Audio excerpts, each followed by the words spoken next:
Welcome, ladies and gentlemen, to the Nicolas Cage-athon. This is episode 4.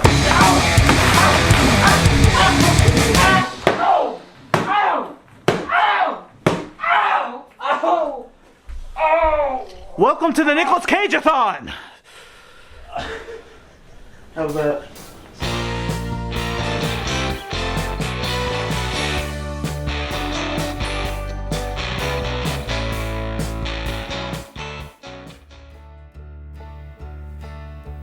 That is the vast American West, exemplified in the first movie we're looking at today, Butcher's Crossing.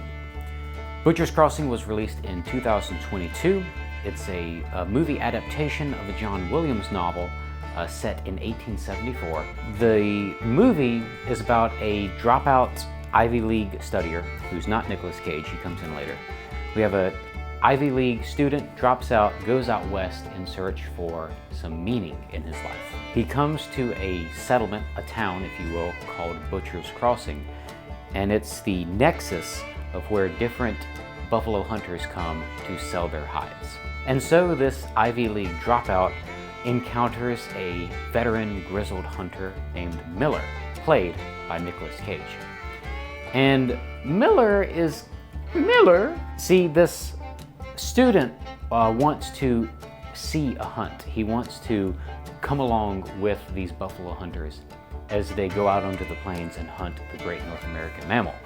However, this Miller character doesn't just want to go out on a normal hunt. See, the buffalo in the surrounding area have slowly been whittled away by these hunters, but Miller says that he's seen a great mass herd of buffalo over the mountains in a hidden plateau of a valley. So he convinces the student to put up some money to hire some extra help, and they go off on an expedition.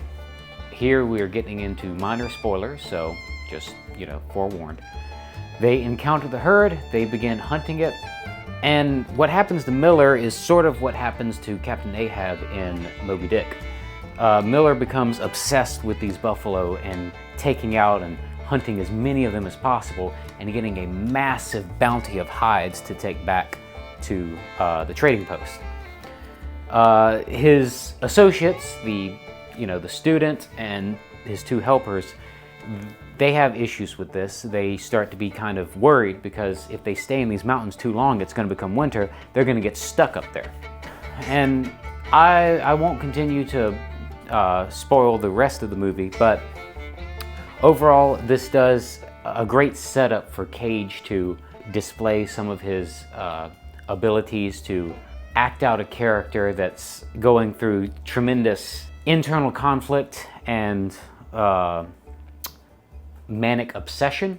Unfortunately, the movie does suffer from some budget issues that you can see that peek out at a handful of spots, mainly in the hunting scenes. Obviously, it's kind of tough to shoot hunting scenes of massive buffalo herds cheaply.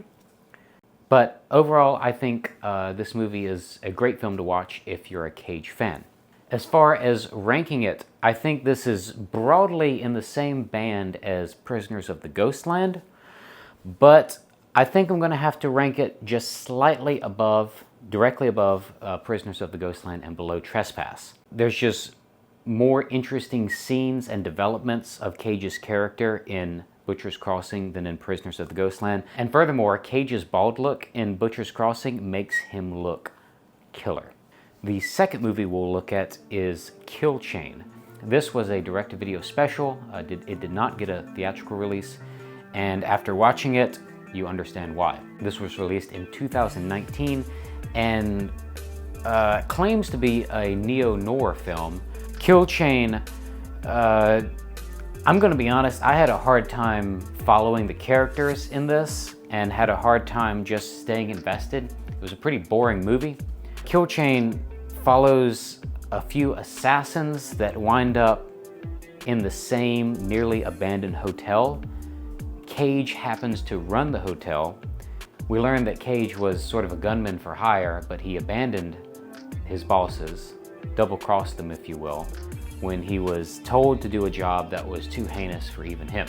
However, now that he's in the hotel, some other assassins have now convened who have their own rivalries with each other.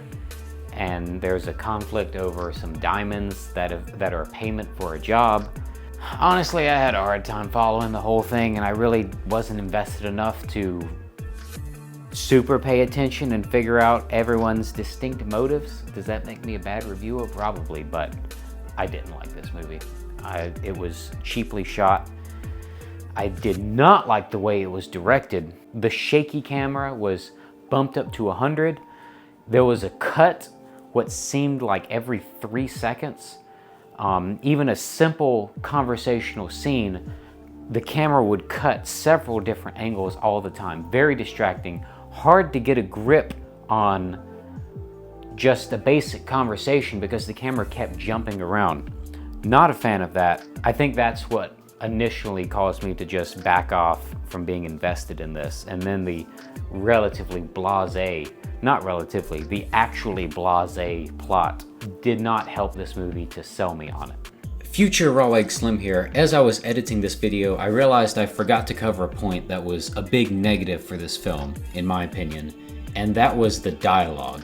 The dialogue was very try-hard and melodramatic. It just was not believable, and it was dialogue that seemed like it was straight from a B-list movie, which, I mean, that's what this is. It felt as if each person was trying to make cool little turns of phrase in their conversations, such that it was not believable and made every scene even less meaningful. It was cheaply shot, uninspired. I did not enjoy this movie. In fact, this is going to go almost at the exact bottom. It obviously beats out Industrial Symphony No. 1, The Dream of the Brokenhearted, because that is a dog crap piece of film. It does beat that. But all the others, The Runner, for example, it doesn't beat those films. So I'm going to put Kill Chain right there next to the bottom. Short and sweet this time. That's episode 4 of the Nicolas Cage-athon. Couldn't fit in a third film, what with setting up the new studio and all that. Again, we continue to hack away at the list of Nicolas Cage films that are out there. Here you can see the new updated list of the rankings of films we've reviewed so far. And the list of movies that we need to see is growing. Long Legs has been released and apparently is quite good, so I'll be checking that out hopefully for the next episode. But anyway, this has been the Nicolas Cage-athon. Remember to like, comment, and subscribe down there if you want to see more from this channel. I am Raw Egg Slim, and I will see you in the next video.